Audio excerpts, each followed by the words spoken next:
Welcome, Network for New Music audiences. Today we have composer, pianist Karen Walwyn with us. So Karen, I would like you to give us a brief introduction to yourself and tell us a little bit about your background. So how did you come to be a pianist and a composer? Uh, Thomas, thank you so much for having me on, and I'm just really delighted to be a part of the program. Um, you know, I was asking myself, how did I get involved in music? And there are a couple of things that are very important that I wanted to share. One, as far as I remember, there was always a piano in the house. And as far as I remember, I was always hearing Bach, Beethoven, Tchaikovsky being played. But my mom told me that when I was somewhere around 3, I was sitting at the piano and just kind of banging. And so my grandmother, my mom's mom, happened to be visiting one time. And so she told my mom she needs piano lessons. And so my father, who had studied rather informally, um, he was my first teacher. And um, I would eventually learn that while my mom didn't necessarily play piano, her mother, my grandmother, did. And she owned one of those pump organs. Mhm. And well, she got that pump organ from her aunt. Her aunt Sarah was, I believe, her teacher. And so um, the combination of what may have been passed through from down to my mom and my father's musical gifts together, had me at the piano banging and eventually started taking piano. And so I remember when I was maybe around 5 or 6, I was told that I had perfect pitch. Of course, I didn't know what that meant, except they were excited. And so the lessons began, and I had various piano teachers. We moved a lot. My father, who was from the West Indies, St. Kitts and Nevis, uh, where I was born in New York, he wanted to move back to the island life. And so when I was around 10, suddenly we picked up and moved to the West, to St. Croix. And so I didn't have lessons during that time. Then we moved from there to Florida, and it was just sort of grab here, grab there lessons. And it really wasn't until I was, I think, a senior in high school that I met my first teacher of significance, Miss Rosalie Gregory. And she was the person that taught me what it means to make a phrase. And so I was playing just, with no particular idea that there's such a thing as technique at the piano. My fingers just ran, and what they ran on was strangely unbelievable when I think about it now. Because when I met her, I was learning the Rachmaninoff Concerto No. 2, and I won the competition. So I got to play with the orchestra at Broward Community College, and I really don't know how that happened, but uh, I continued from her, went to University of Miami, studied with Dr. J.B. Floyd, who has remained to this day someone in my life, more like a surrogate father, in addition to all of the music that he taught me.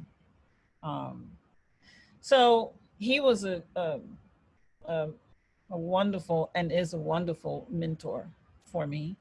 I went to University of Michigan, and I studied with and graduated under Dr. Arthur Green. And with him, I learned how to shape that phrase. So it was a nice progression. What does a phrase mean with Miss Gregory, with Dr. Floyd? How to use my hands at the piano and create music. And then with Arthur Green, now let's really be a poet.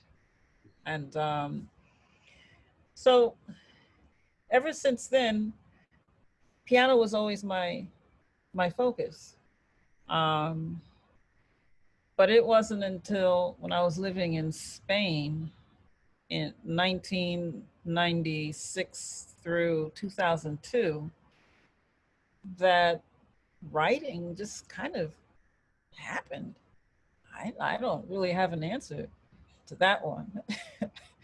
But I remember that. So a few things is our audience should know that you made a sort of you used the term progression, but it's a pretty grand progression from just catching lessons here and there as a child to now being a Steinway artist and yes. and a real premier recording artist. So I'd encourage everyone to check out Karen's website and listen carefully to her recordings, which are really, really exceptional accomplishments. Thank But you so much. I'm curious about this move to writing. Did it come on suddenly?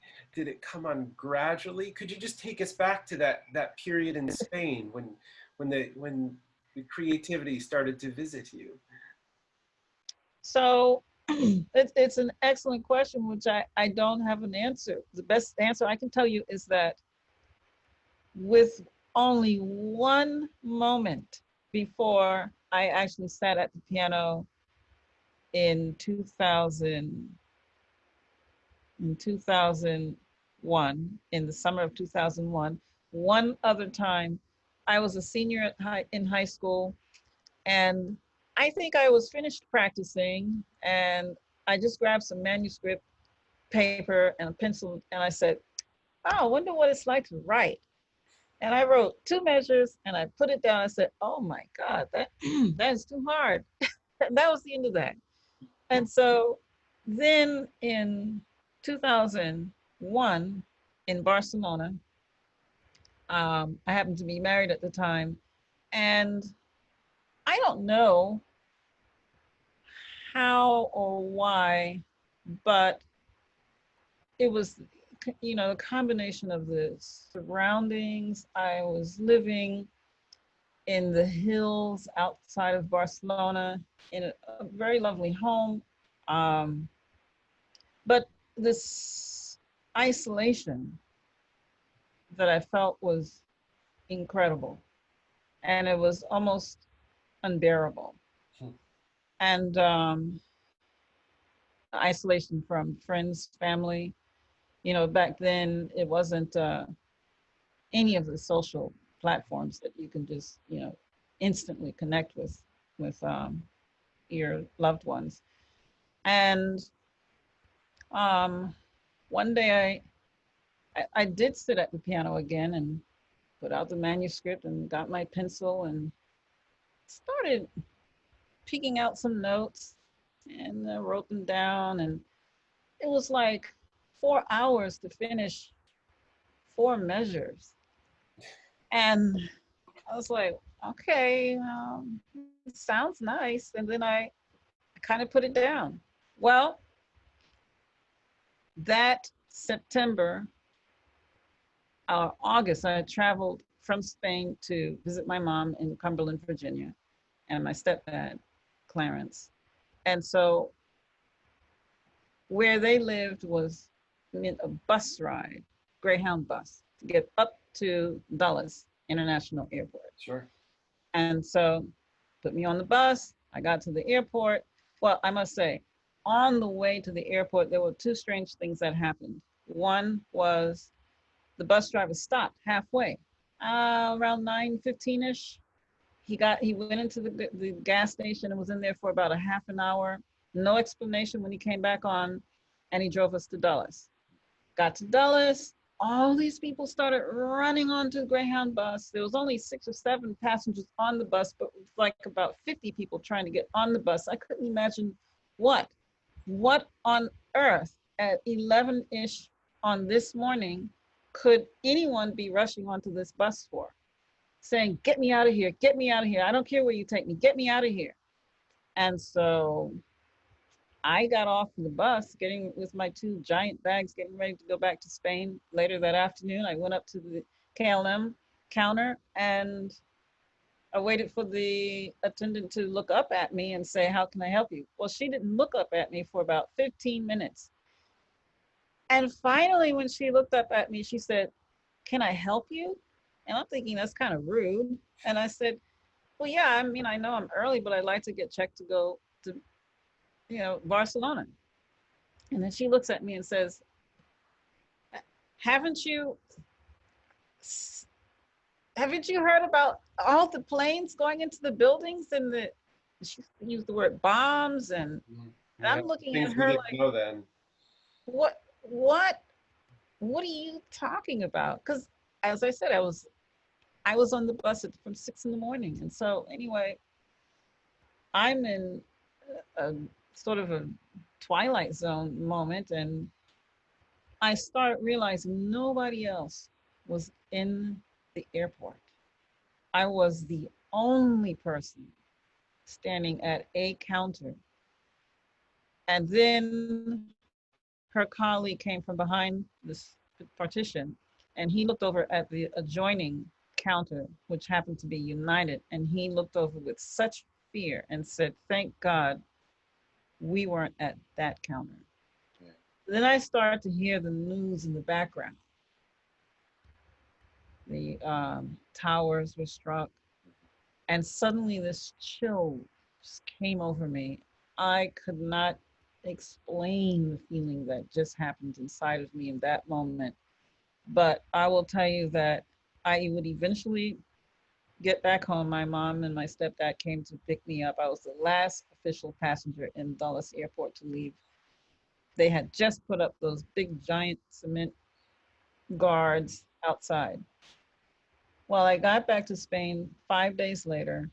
I went to the piano and I just started writing almost effortlessly. And that piece is 9/11. The piece that I had, this first movement, those first few measures were the measures that took me like 4 hours to finish. Suddenly, it just, So I don't. the first four measures from Are We Still Listening? From Reflections on 9/11. From Reflections, okay. Yes, solo piano work. That was my premier composition. And from then, every time that something touches me, I just respond. And I do want to go back to that, and I am going to revisit that. There's two things that I'm curious, given the context that you just created for us, because it does say under Are We Still Listening, a tribute to all lives taken on 9/11. Could you connect your piano pieces, Reflections on 9/11, with the first movement from Four Spangled Hearts? So I was invited to write something for viola and cello that would be formed around the anniversary of 9/11. And so it so happened that when that call came through, the killing of Heather Heyer had just happened as well. And so that's the connection of are we still listening? Because from the time that we've been, our world has been transforming since those very beginning days when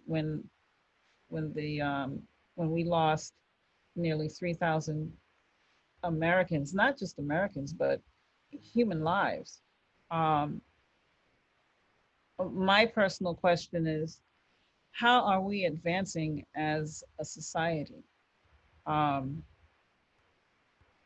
what will it take for us to truly listen to what will allow our society to evolve, um, without all of the pain, without the selfishness, without the um, abuses that take place. And in that moment, when Heather Heyer happened to be the victim on that day in Charlottesville, Virginia, um, I, I, I, I, I couldn't believe that somebody would take a car and use it as their weapon because they didn't agree with certain policies that we're trying to put in place to help protect all of us. That's really interesting, Karen. I'm curious too about the way you described the how you started composition and how so much or some really important pieces of yours, like reflections on 9/11, like uh, Dance and Struggle, and Mother Emanuel, they seem to come out of suffering. Could you Yeah. speak to that for a moment, please? Yes. It's interesting and ironic, but Mother Emanuel, I'm sorry, Dance and Struggle, the work dedicated to Nelson Mandela, would be born, if you will, um, from a plane ride from my father's home island, Nevis, back to the United States. One summer, it was 2010, and I was a passenger, um, and they played the movie Invictus. And that was the first time that I just sat and looked at Nelson Mandela and what his presence meant. And when I got off the plane, I said, I want to go to South Africa and write about him. And so, funny, it was about 2 months later, um, there was an email that said, uh, awards, the Mellon Faculty Fellowship Awards, apply here. And it involves travel and time for research. And so it, I would eventually be awarded the fellowship, which meant a year's on sabbatical from Howard University. And so I was situated at Duke at the Franklin Hope, I'm sure I'm mixing up the words, John Hope John Franklin, oh my gosh, I can't remember. Uh, John Hope Franklin Institute. And they sponsored a trip over to South Africa. And the other amazing thing that I must tell you about is the uncanny coincidence that there were Walwyns living in South Africa that I never knew. And so to speak about how small the world is and how important it is that we as a whole can find a way to unite, I must share this story. Um, in between the time that I would see this announcement for the actual fellowship and to the time that I would move myself to North Carolina for the year, a Walwyn reached out to me from South Africa.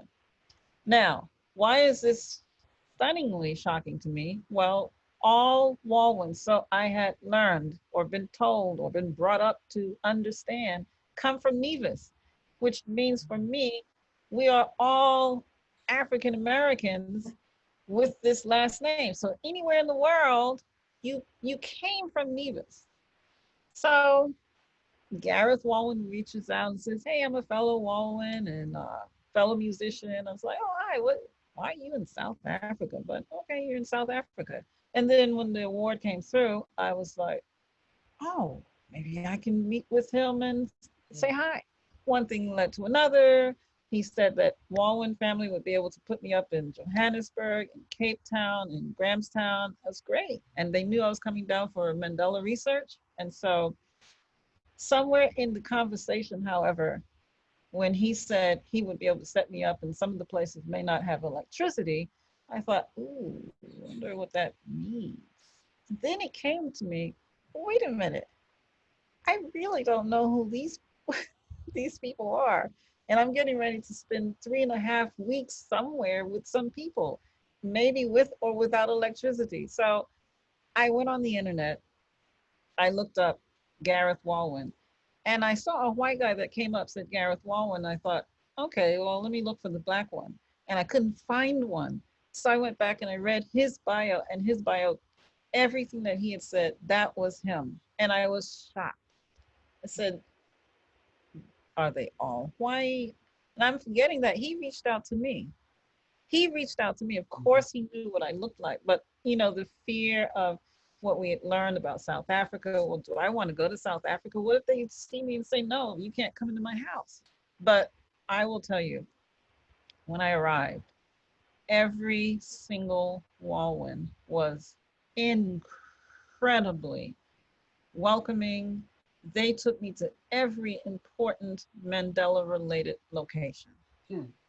And by the way, some of the Walwyns, we've done some moderate amount of research, and my uncle in Nevis remembers his great grandmother and what she looked like. And so we're realizing that the original Walwyns from Wales back in the 1400s, there were some that did eventually travel to Nevis somewhere around the 1700s. And there, between 17 and 1800s, was this bloodline connection. And so Walwyns in South Africa, we're family. And who would have known? And so now I'm writing a piece on Nelson Mandela, who's talking about let's find a way to reunite. When he came out of the jail, he didn't go and try to get rid of, annihilate the non-Black or non-brown persons. He found ways to unite. And in one of his attempts was the anthem, the South African national anthem, which is what I end the last movement is that anthem. The importance of that anthem is that he took part of the Afrikaans, the white South African anthem, connected it to the Black and brown South African anthem to make one national anthem, which is sung at all of the national events. Mm. And so, though he had, of course, major criticism, but what a moment. Yeah. And he did this every single day. Yeah. And so when I got a chance to visit the cell, for example, where he lived in for 18 years, I looked at the window where, I'm sorry, there was no window. There was an opening with bars where he had to suffer in cold because they did not want to put a window pane because of his color. Or realizing that he slept on that floor sometimes without even the little lumpy mattress because they did not want him, because of his color, to have something a little more comfortable, or even the pants, the short pants that he had to wear, because his peers who were white got to wear longer pants, making it just a little more comfortable. Though he fought every one of those fights inside. And I don't know how I can say it other than I was incredibly moved. And thus the 67-minute work to honor the 67 years of his fight for equality and justice. Yeah, that's a wonderful origin story for you in sort of bringing together, families and using arts and music to bring us together. And I'll share with you my The favorite Mandela line that keeps going around in my head all the time is one humanity, one justice. Yes. That's such a, you talked about phrases before. That's a phrase that goes over and over again in my mind. And And that, I want to point out to our audiences too, because you bring up your research. And so you're a consummate performer, you're an established composer, and you're also a scholar. And you're a champion of music of all kinds. And many people probably associate you with the recordings of Florence Price and your work there as well. And I just think it's important for our audiences to know that the paradigm of a traditional composer is changing, and you're one of those those really ones, that innovative, groundbreaking artists who really decide to challenge that and say, I really can't be contained in one category. And I think people hear that in the music. And now more than ever, we need more artists like you. thank you for saying that. I must say that I almost never sit down in front of a score the way I did when I was in 12th grade and say, okay, now I'm going to write. Unless I have been brought to the music. Another example, Mother Emanuel, and two pieces were born of that tragedy. One was a solo piano work, and one was Angels 9 for French horn, 3 French horns and piano. Well, ironically, I don't believe in coincidences anymore, but it was 2 nights. No, it was 1 night before that day. So the night before, I was on my home from South Carolina, where I had just spent a few days with one of my best friends who lost her father. And I was at the funeral, I played at the funeral.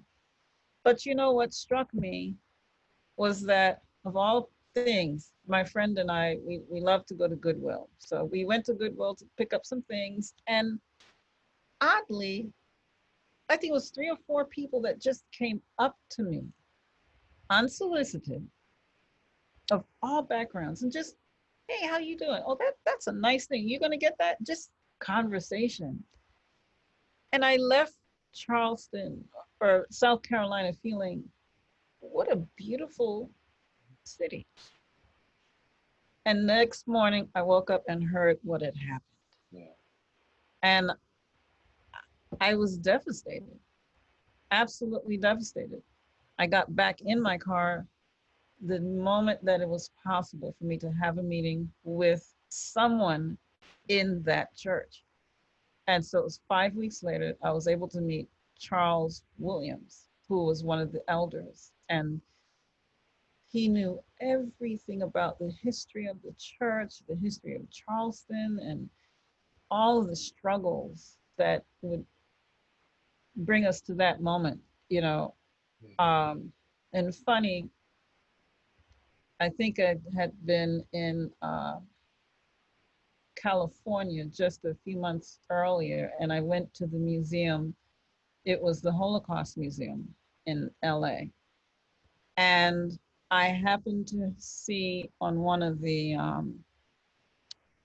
um, one of the it's just in stone.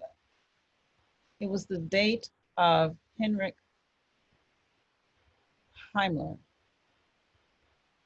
I believe is I'm not sure if I have the right pronunciation, was the same date 50 years earlier that he had the authority to begin those atrocities that would happen to the Jewish community in Germany. That this shooter in Charleston did what he did. And it was a frightening coincidence. Frightening. You have written some incredibly moving music out of some devastation. Um,